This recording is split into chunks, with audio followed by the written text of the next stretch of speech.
Hello साथियों, स्वागत है मैथ की एक और नई क्लास में। तो पिछली क्लास में हमने हमारा सिंप्लीफिकेशन चैप्टर चल रहा है, सरलीकृत चैप्टर चल रहा है। और इसमें हमने 1 से लेकर 123 नंबर तक क्वेश्चन करा दिए। 1 से लेकर 123 नंबर तक क्वेश्चन कंप्लीट करा दिए थे पिछली क्लास में। हमने 1 से लेकर 123 तक क्वेश्चन कंप्लीट करा दिए थे। अब जो हमारा नेक्स्ट क्वेश्चन है वो 124 नंबर का क्वेश्चन है। तो नेक्स्ट जो क्वेश्चन हमारा वो 124 नंबर का क्वेश्चन है। तो क्वेश्चन देखिए, फिर इसको सॉल्यूशन देखते हैं। तो सबसे पहले तो हम क्वेश्चन को नोट डाउन करिए, एक फेयर कॉपी बना लीजिए, उसमें क्वेश्चन को नोट डाउन करिए और उसका सॉल्यूशन देखिए। तो 124 नंबर का क्वेश्चन ये है कि 640 रुपये का कुल धन 1 रुपये, 5 रुपये तथा 10 रुपये के नोटों में है। यदि प्रत्येक प्रकार के नोट बराबर हों तो कुल नोटों की संख्या ज्ञात कीजिए। SSC 2006 में हुआ क्वेश्चन है। तो ये हमारा जो क्वेश्चन है वो कह रहा है कि 640 रुपये का कुल धन 1 रुपये, 5 रुपये तथा 10 रुपये में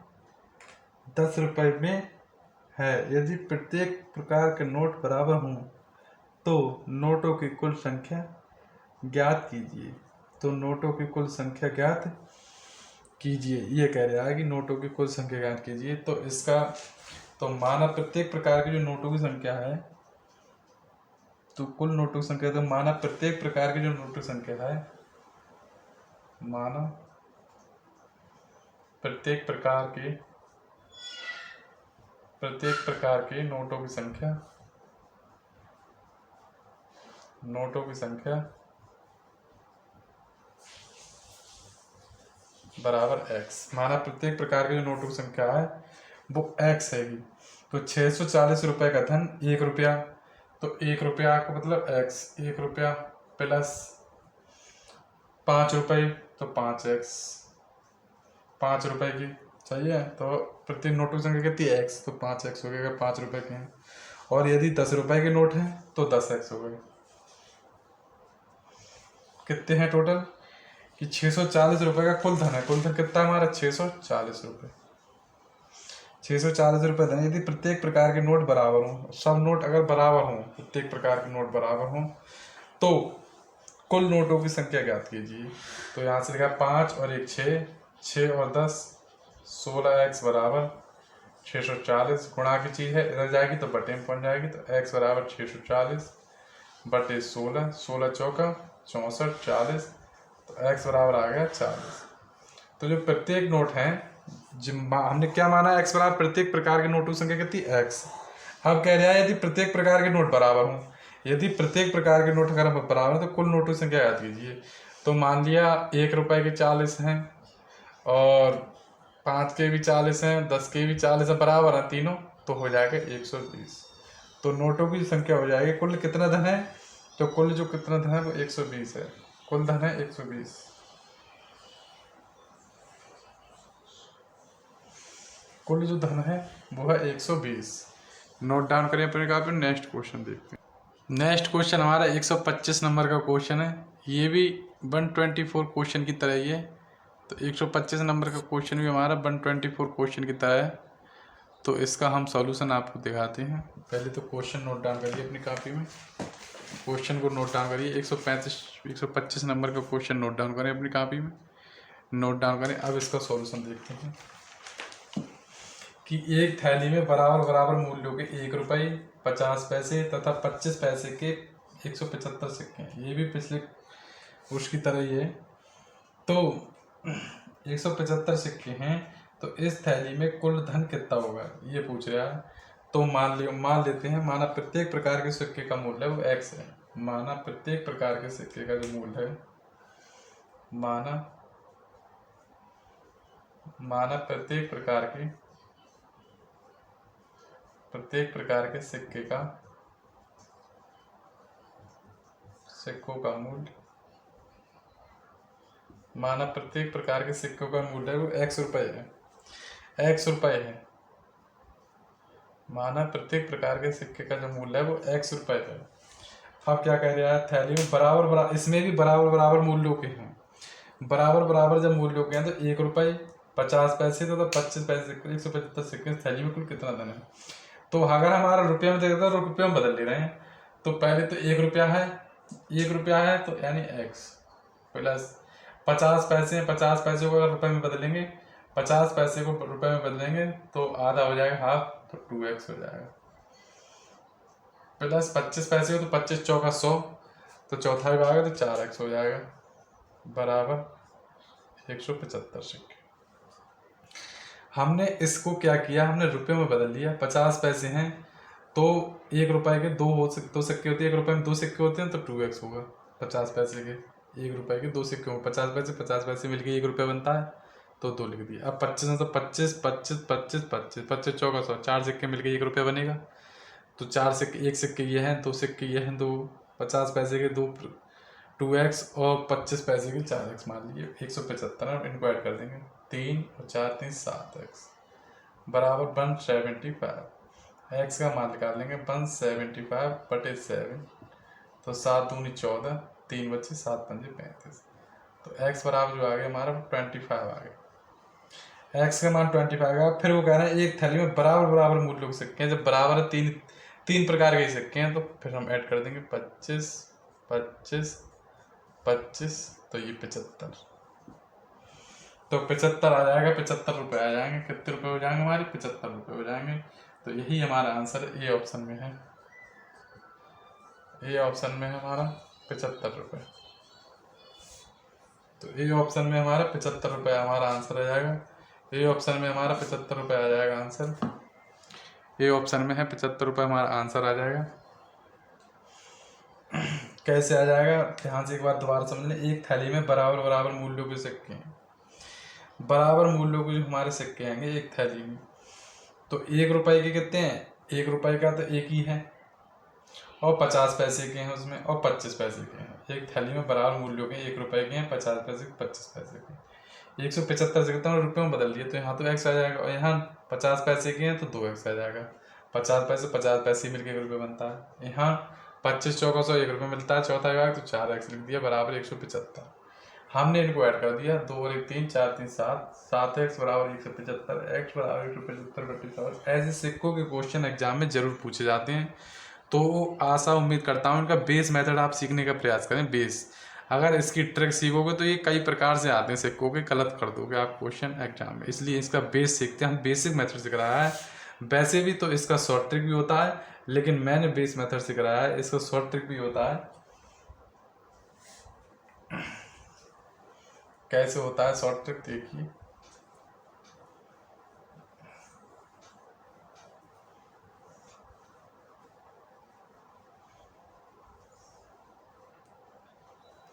कि एक थैली में बराबर मूल्यों के 1 रुपए के 1 रुपए के हैं, और 50 पैसे के हैं, और 25 पैसे के हैं।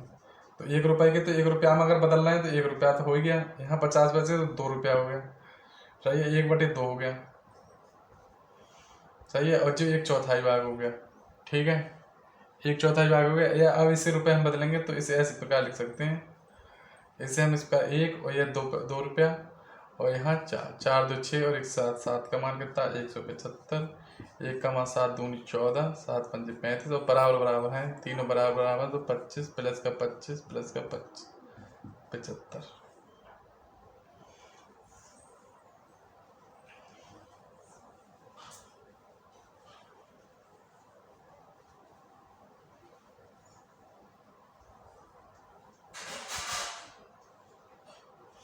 नेक्स्ट क्वेश्चन है 126, 126 नोट डाउन करें अपनी कॉपी में। 126 ये नोट डाउन करें अपनी कॉपी में। अब इसका सॉल्यूशन देखते हैं कि 10 पैसे तथा 5 पैसे के कुल 80 सिक्कों का मूल्य 6 रुपया 25 पैसा है। 10 पैसे तथा 5 पैसों की 10 पैसे तथा 5 पैसे के कुल 80 सिक्कों का जो मूल्य है वो 80 सिक्के हैं टोटल, 10 पैसे के और 5 पैसे के कुल 80 सिक्के हैं, और इनका जो मूल्य है वो 6 रुपये 25 पैसा है। तो 5 पैसे वाले सिक्कों की संख्या ज्ञात कीजिए, ये पूछ रहा है। तो माना हम मान लेते हैं, यहाँ भी मान के ही करते हैं, माना 5 पैसे के सिक्कों की संख्या जो है, माना 5 पैसे के सिक्कों की संख्या, माना 5 पैसे सिक्कों की संख्या, 5 पैसे के सिक्कों की संख्या जो है वो x है। माना 5 पैसे के सिक्कों की संख्या है वो x है, 5 पैसे के सिक्कों की संख्या जो x है तथा 10 पैसे के सिक्कों की संख्या,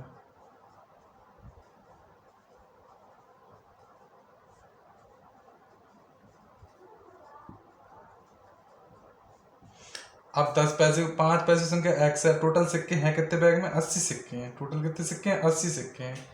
तो कितना हो जाएगा? 80 माइनस एक्स, 80 माइनस एक्स संख्या आ गई 10 पैसों की। अब हम निकाल देते हैं। अब कह रहा है कि अब हम इसे रुपए में बदल देते हैं। अब हम इसे रुपए में बदल देंगे तो ये x 5 पैसे कितने? x 5 पैसे कितनी है? x, और 5 पैसे हैं, रुपए में बदलेंगे तो कितने हो जाएंगे? 20, क्योंकि 5 पंजे 1 रुपया का 20, 5 1 रुपया में कितने? 100, और इसका 5 पैसे से बदल देंगे तो 5 दूनी 10, 20 आ जाएगा। ठीक है, तो यहाँ 20 5वां भाग है, 1/5वां भाग।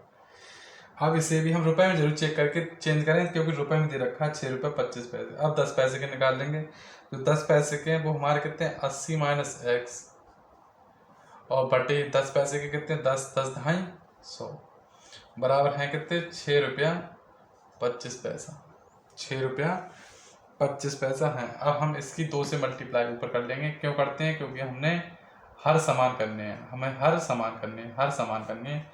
तो यहाँ से तो आ जाएगा x बटे 20 प्लस का, यहाँ से 2 की गुणा हो जाएगा। 2 की गुणा हम पूरी करेंगे तो ये तो 2 अट्ठे 16, 160 माइनस का 2x बटे 2 ढाई 20। हमने हर समान कर लिए, इसलिए हमने 2 से नीचे और 2 से ऊपर गुणा किया, तो हमारा 6.25 आ जाएगा।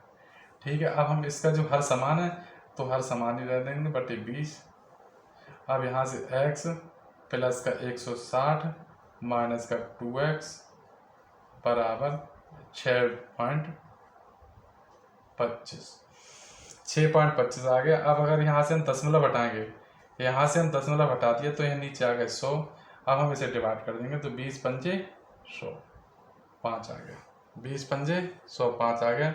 और यहाँ से जब 2x माइनस के हैं और 1x जाएगा तो यहाँ से तो बच जाएगा माइनस का x और प्लस का 160, और यहाँ बचा हमारा 625। ये प्लस के 160 है, उधर जाएंगे तो काय को हो जाएंगे? ये माइनस के 160 हो जाएंगे। उधर जाएंगे तो ये काय को हो जाएंगे? माइनस के 160 हो जाएंगे। देखते हैं कहीं पे कोई मिस्टेक तो नहीं हो रही है।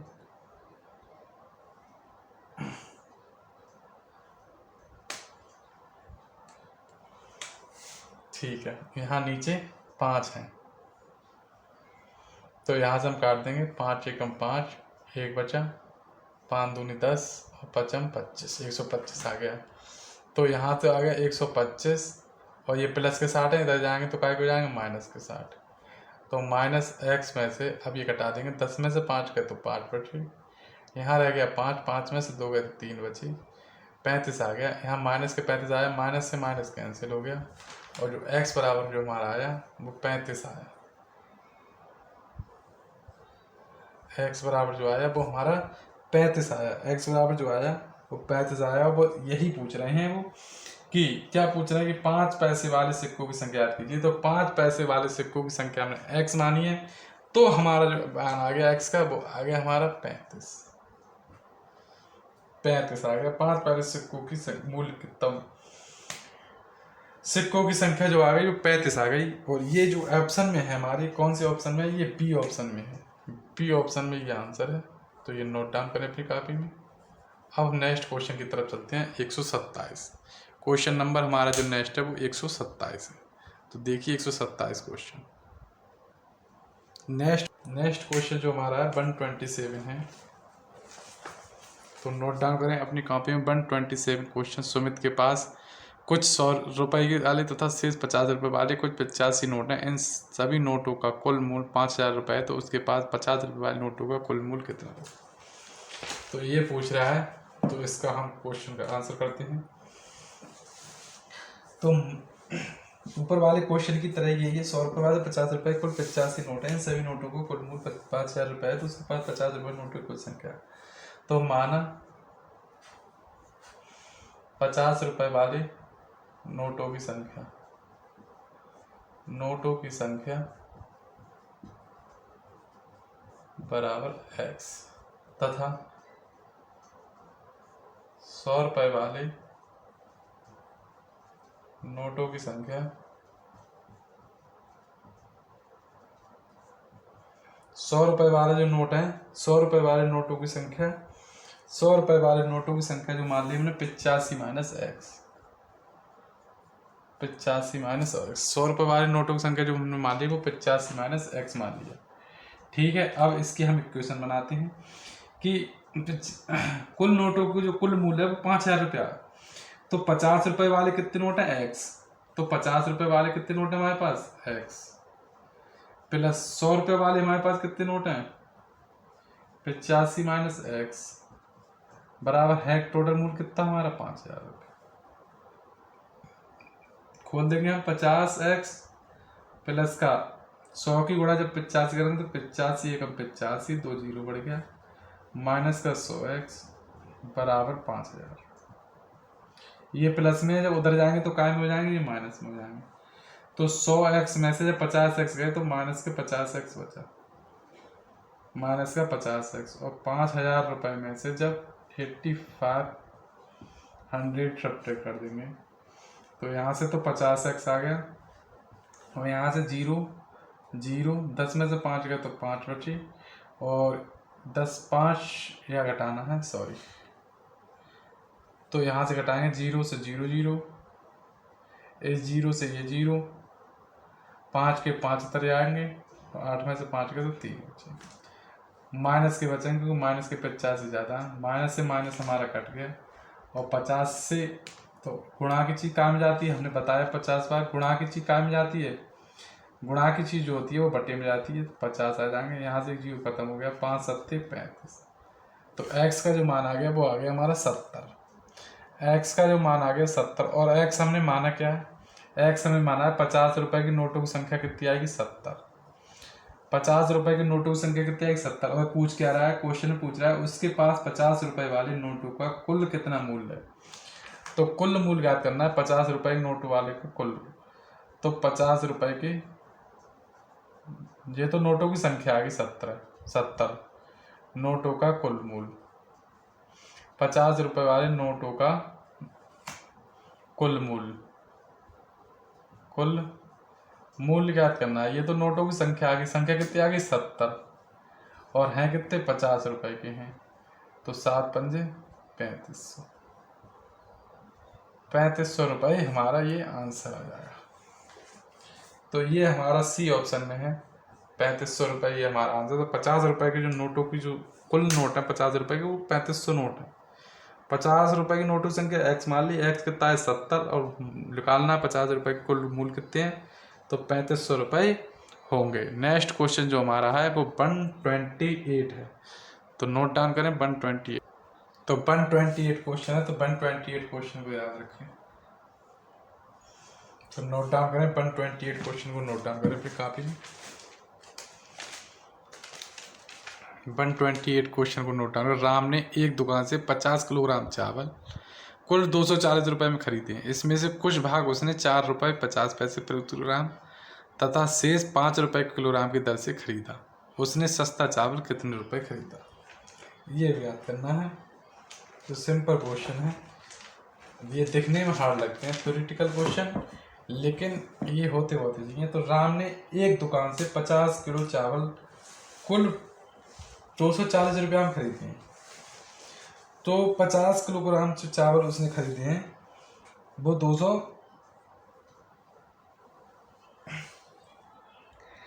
50 किलोग्राम जो चावल खरीदे हैं वो 240 रुपये में खरीदे हैं।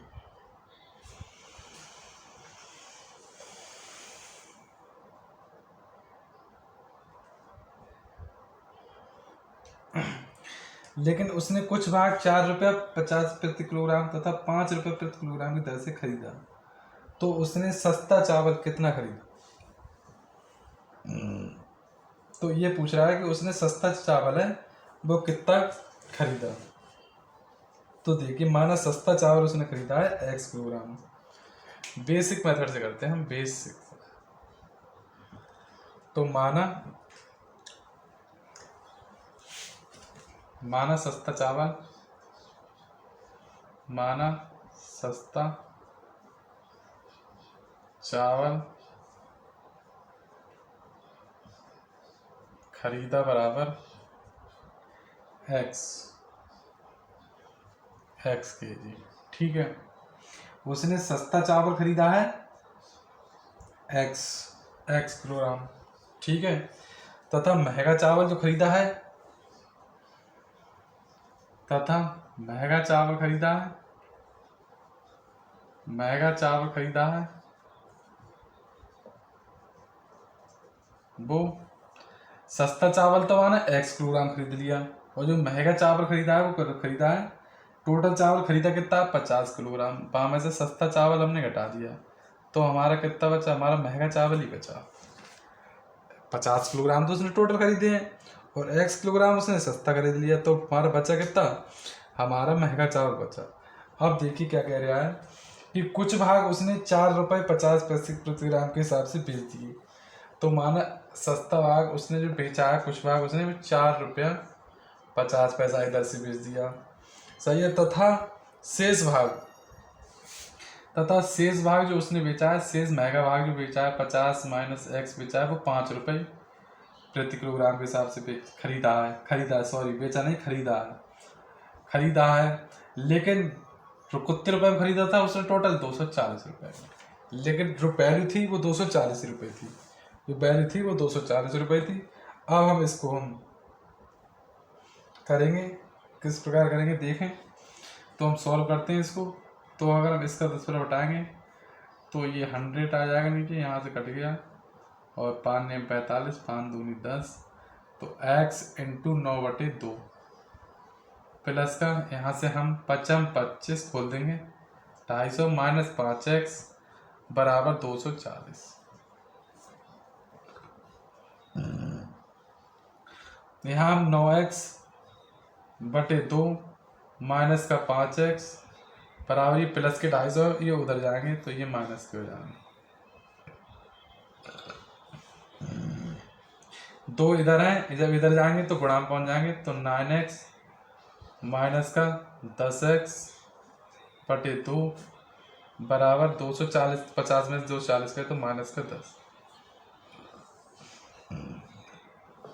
तो 10x में से 9x का तो माइनस का x बचा, और यहाँ माइनस का 10 इंटू 2, माइनस से माइनस खत्म हो गया, x बराबर जो आ गया हमारा 20 kg आ गया। तो सस्ता चावल उसने कितना खरीदा है, तो सस्ता चावल तो उसने खरीद लिया है 20 किलोग्राम। सस्ता जो चावल खरीद लिया उसने वो 20 किलोग्राम खरीद लिया। सस्ता चावल जो उसने खरीद लिया वो 20 किलोग्राम खरीद लिया, और जो महंगा चावल उसने खरीद लिया वो 30 किलोग्राम खरीद लिया। और जो महंगा चावल उसने खरीदा वो 50 में से 20 घटा देंगे तो 30 किलोग्राम खरीदा, और यही ऑप्शन में हमारे ए ऑप्शन में है। तो इस प्रकार के क्वेश्चन को ध्यान रखें कि बेसिक मेथड से करने का प्रयास करें। शॉर्ट ट्रिक अगर इस मेथड की सीखोगे तो एग्जाम में जाते जाते आप भूल जाओगे और क्वेश्चन आपका गलत जाओगे। और बेसिक मेथड अगर पता होगा तो इसका 1 मिनट में तो आंसर आ ही जाएगा, 60 सेकंड में इसका आंसर आ जाएगा, और आराम से ये क्वेश्चन निकाल सकते हैं। आपका नंबर ठोस 2 नंबर यूपीएसआई में पक्के हो जाएंगे। तो इस प्रकार के क्वेश्चन यूपीएसआई में बहुत पूछे जाते हैं, क्यूज भी करवाएंगे हम आपको, उसमें दिखाएंगे इस प्रकार के क्वेश्चन कैसे पूछे जाते हैं। अब हमारा जो नेक्स्ट क्वेश्चन है, तो नेक्स्ट क्वेश्चन हमारा 129 इस प्रकार है। तो नेक्स्ट क्वेश्चन हमारा 129 क्वेश्चन है, नोट डाउन करें अपनी कॉपी में। लेंथी क्वेश्चन है, बड़ा क्वेश्चन है, इसे नोट डाउन करें। एक परिवार के मासिक खर्च का कुछ भाग अचल रहता है तथा शेष गेहूं के मूल्य पर आधारित रहता है। जब गेहूं का भाग 250 रुपये प्रति क्विंटल था तब परिवार का कुल मासिक खर्च 1000 रुपये था, तथा गेहूं का भाव 240 रुपये प्रति क्विंटल होने पर कुल मासिक खर्च 980 रुपये। गेहूं का भाव 350 रुपये प्रति क्विंटल होने पर परिवार का मासिक खर्च क्या होगा। तो हम इसके दोनों मेथड बताएंगे, बेसिक मेथड भी बताएंगे और इसका शॉर्ट ट्रिक भी बताएंगे। तो पहले तो हम इसके दोनों मेथड बताएंगे हम। तो इसका पहले बेसिक मेथड जानिए, इसका बेसिक मेथड।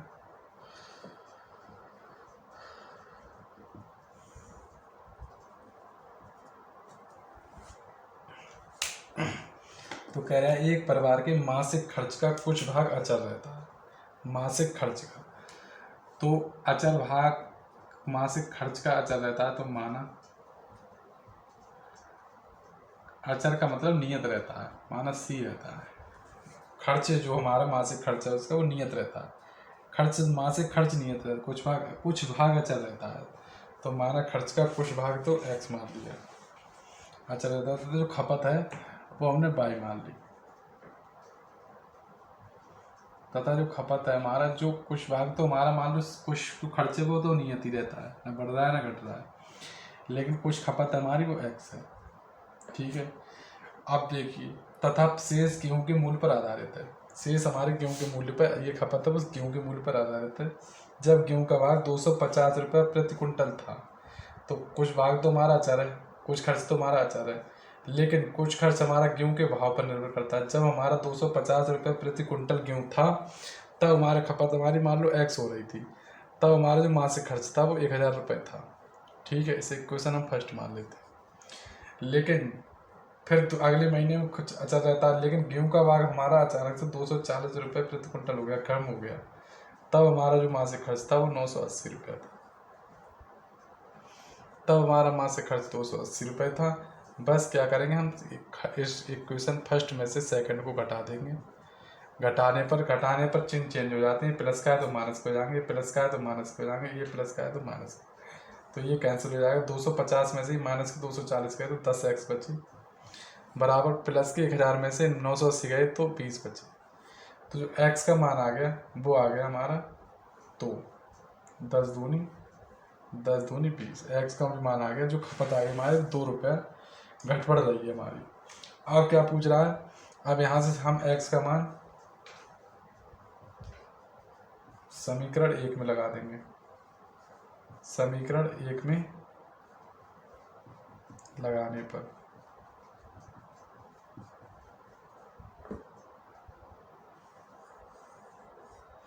तो x का मान जब हम समीकरण 1 में लगाएंगे, जब हम इस समीकरण इक्वेशन 1 में लगाएंगे, तो यहाँ से तो आ जाएगा हमारा x का मान, तो c हमारा नियत रहता है, तो यहाँ c का मान निकालेंगे। 250 × 2 बराबर 1000,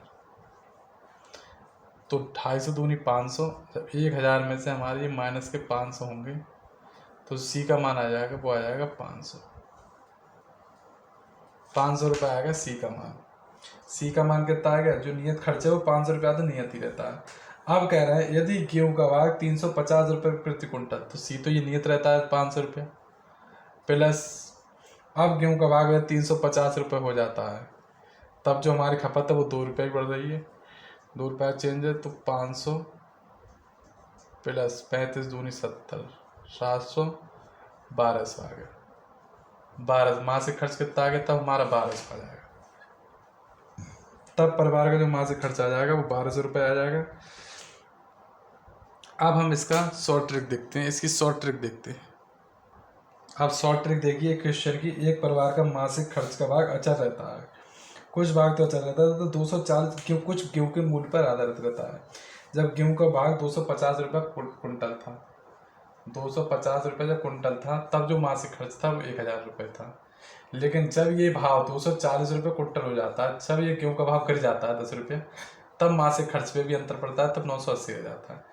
तो जब 10 रुपये यहाँ से कुंटल गिरा, जब 10 रुपये भाव कुंटल गिरा, तब हमारा खर्च 20 रुपये कम हो गया।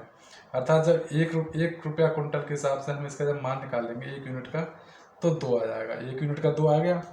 अब 1 यूनिट का 2 आएगा, लेकिन हमें 100 यूनिट का निकालना है, 100 कुंटल का निकालना है, तब हमारा आ जाएगा 200। 2 की गुणा 100 की होगी 2 से। जब इधर हम 100 ही करेंगे, इधर हम 100 करेंगे, तो इधर भी 100, तो 200 आ जाएगा। लेकिन जब गेहूं का भाग 350 रुपये प्रति कुंटल हो जाएगा, जब जो गेहूं का भाग है हमारा 350 रुपये बढ़ जाता है, कुंटल हो जाता है, तब जो गेहूं का भाग हमारे पहले था 250 पे था 1000 रुपये, जब 350 हो गया तो बढ़ गया, कितना बढ़ा 200 बढ़ गया, तो कितना आ गया हमारा 1200। जिस 100 का मान क्यों निकाला है, क्योंकि 250 और 350 का जो डिफरेंस है वो 100 का डिफरेंस है, 250 और 350 का जो डिफरेंस है वो 100 का डिफरेंस है, इसलिए हमने ये 100 का मान निकाला है, इसलिए हमने 100 का मान निकाला है। ये चलो ऐसे करके दिखाते हैं आपको। चलो देखिए कि जब 250 रुपया कुंटल था तब 1000 रुपये था मासिक खर्च। जब 350 रुपया गेहूँ का भाव कुंटल हो जाएगा तब कितना खर्च होगा, यहाँ 1000 है, अब यहाँ 100 बढ़ा है, जब यहाँ कितना बढ़ा है 100 रुपया बढ़ गया, जब 100 बढ़ गया तो कितना आ जाएगा, यहाँ 100 दूनी 200, तो कितना आ गया 1200 रुपया आ गया, 1200 रुपया आ गया। तो ये शॉर्ट ट्रिक है और वो बेस्ट, दोनों ट्रिक से हमने बता दिया है। जो ट्रिक अच्छे लगे उस ट्रिक से कर लें, लेकिन हम तो यही आपको एडवाइस देंगे कि बेसिक मेथड ही सीखें, जिससे कभी ना भूलें एग्जाम में। नेक्स्ट क्वेश्चन हमारा 130 नंबर का क्वेश्चन है, ये देखते हैं। तो नेक्स्ट क्वेश्चन 130 नंबर का क्वेश्चन है, ये नोट डाउन करें अपनी कॉपी में। 130 नंबर का क्वेश्चन नोट डाउन करें अपनी कॉपी में। अब इसका सॉल्यूशन देखते हैं कि एक कक्षा प्रातः 10 बजे आरंभ होती है, 10 बजे शुरू होती है कक्षा, और दोपहर 1:27 बजे तक चलती है। 10 बजे चालू होती है AM और दोपहर 1:27 PM पर ख़त्म होती है, चलती है। तो इस समय 4 पीरियड होते हैं। कितने पीरियड होते हैं, 4 पीरियड होते हैं। हर पीरियड के बाद 5 मिनट का मध्यांतर दिया जाता है, तो प्रत्येक पीरियड का समय ज्ञात कीजिए। 5 मिनट का मध्यांतर दिया जाता है, तो प्रत्येक पीरियड का समय ज्ञात कीजिए, तो प्रत्येक पीरियड का समय ज्ञात कीजिए। तो इसके भी हमारे 2 मेथड हैं, तो पहले बेसिक सीखें इसका। हम इसका बेसिक मेथड देखते हैं।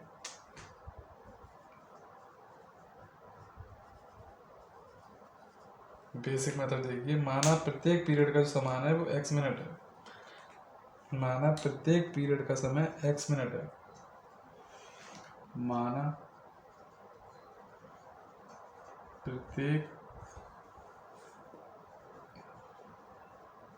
पीरियड का समय x मिनट है, और कक्षा में कुल समय कितना है और कुल टाइम कितना है, टोटल कुल समय कितना ना कितने बजे तक खुलता है, 10 बजे से 1:27 तक, यानी 10, 11, 12, 1, 3 घंटा और 27 मिनट। कितना खुलता है,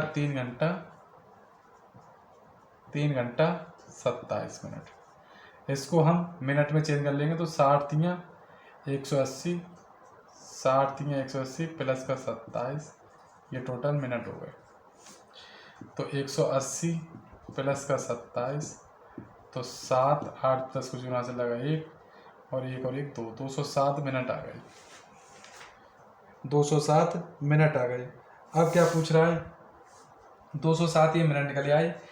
अब यदि इस समय में 4 पीरियड होते हैं, कितने पीरियड होते हैं, 4 पीरियड, तो 3 तो पूरे पीरियड होंगे, 3 पीरियड तो हमारे पूरे होंगे, 3 जो पीरियड होंगे हमारे वो पूरे होंगे। पूरे में क्या होता है, 5 मिनट का मध्यांतर होता है हर पीरियड में। 5 पीरियड कितना है, पीरियड का समय कितना है x, पीरियड का समय कितना है x, और 5 मिनट का हमें मध्यांतर मिलता है, ब्रेक मिलता है, 5 मिनट का ब्रेक मिलता है हमें। लेकिन 3 पीरियड तो हमारे पूरे होंगे, 3 पीरियड तो हमारे पूरे हैं, 3 पीरियड, और 1 पीरियड हमारा कम है 27 मिनट का, तो आधा मान लीजिए। लास्ट पीरियड में हमें ब्रेक नहीं मिलेगा, छुट्टी हो जाएगी सीधे, लास्ट पीरियड में सीधे छुट्टी हो जाएगी, हमें ब्रेक नहीं मिलेगा।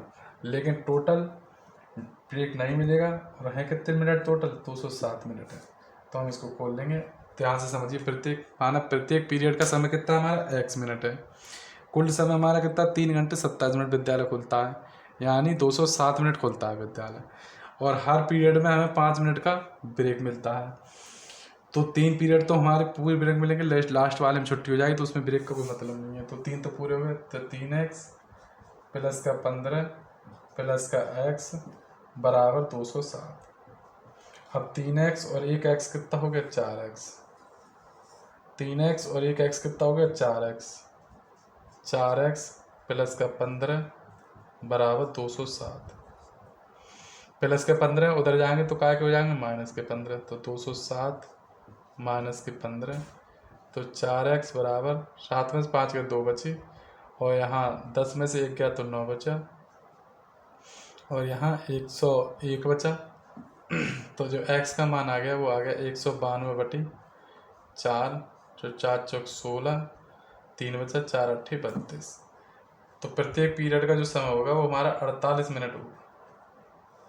प्रत्येक पीरियड का जो समय होगा हमारा वो 48 मिनट होगा। बी ऑप्शन में हमारा 48। तो प्रत्येक पीरियड का जो समय होगा हमारा वो 48 मिनट का होगा। अब इसका हम शॉर्ट ट्रिक देखते हैं। अब इसकी शॉर्ट ट्रिक देखते हैं। तो अब इसकी शॉर्ट ट्रिक देखते हैं, इस क्वेश्चन की शॉर्ट ट्रिक देखते हैं। तो 10 बजे से आरंभ होकर 1:27 तक चलती क्लास, 10 बजे से स्टार्ट होती हैं और 1:27 तक क्लासें चलती हैं। तो क्लासें टोटल हमारा कितना मिनट हो गया, 10 से 1 बजे तक तो हो गया 3 घंटे, 3 घंटे, और 27 मिनट हमारे अलग हो गए। तो 3 घंटे को हम बदल लेंगे हम मिनट में, तो 1 मिनट में 1 घंटे में 60 मिनट होते हैं, प्लस का 27, तो 3 छक 18, 180 प्लस का 27, 7 8 10 और 207 मिनट आ गए हमारे टोटल जो मिनट आ गए हमारे वो 207 मिनट आ गए। ठीक है। अब कहता है हर पीरियड के 5 मिनट का समय मिलता है, हर पीरियड में 5 मिनट का ब्रेक दिया जाता है। 4 पीरियड होते हैं इस समय में 4 पीरियड होते हैं। टोटल पीरियड कितने होते हैं हमारे, 4 पीरियड होते हैं। टोटल पीरियड होते हैं 4। ठीक है। और प्रत्येक पीरियड में हमें 5 मिनट का मध्यांतर यानी ब्रेक मिलता है। प्रत्येक पीरियड में हमें 5 मिनट का ब्रेक मिलता है। लेकिन पीरियड हमारे कितने होंगे, 3 पीरियड हमारे कितने होंगे, 3, क्योंकि लास्ट पीरियड में तो छुट्टी हो जाएगी। 5 मिनट का ब्रेक मिलता है 3 पीरियड में, तो कितने हो गए 15 मिनट का, तो जो ब्रेक निकल गया। अब 207 में से हम 15 मिनट, 207 में से ये हमारा 15 मिनट का ये हमारा ब्रेक निकल गया, 15 मिनट का ये हमारा ब्रेक निकल गया। तो 7 में से 5 गए 2 बचे, और 9 में से 1 गया तो 8 बची, 10 में से 1 गया तो 9 बची, और यहाँ 192। लेकिन टोटल पीरियड हमारे हैं कितने पीरियड लगते हैं, 4, तो 4 चौक 16, 3 बची, 4 अट्ठे 32। तो प्रत्येक पीरियड कितने का होगा, 48 मिनट का। तो प्रत्येक पीरियड 48 मिनट का होगा, 48 मिनट का। यही आंसर होगा। ये शॉर्ट ट्रिक है। शॉर्ट ट्रिक से बताएं कैसा लगा। ये लॉन्ग ट्रिक थी, ये शॉर्ट ट्रिक थी। 10 बजे खुलता है, 1:27 पे बंद हो जाता है हमारा स्कूल। 3 घंटे 27 मिनट चला। अब हमने इसे मिनट में चेंज कर लिया तो 207 मिनट हमारा स्कूल चला। लेकिन हमारा जो ब्रेक लगता है 5 मिनट का ब्रेक था। टोटल पीरियड होते हैं 4, तो चौथी में तो छुट्टी हो जाती है, तो 3 में 15 मिनट का हमारा ब्रेक हो गया। 3 हमने घटा, 192 आ गया। 4 पीरियड लगते हैं, तो प्रत्येक पीरियड हमारा 48 मिनट का हो गया। ये क्वेश्चन आज 130 तक कंप्लीट कराएंगे। इस क्लास में 30 तो क्वेश्चन कंप्लीट हो गए। नेक्स्ट क्वेश्चन हम अगली क्लास में कराएंगे। Thank you.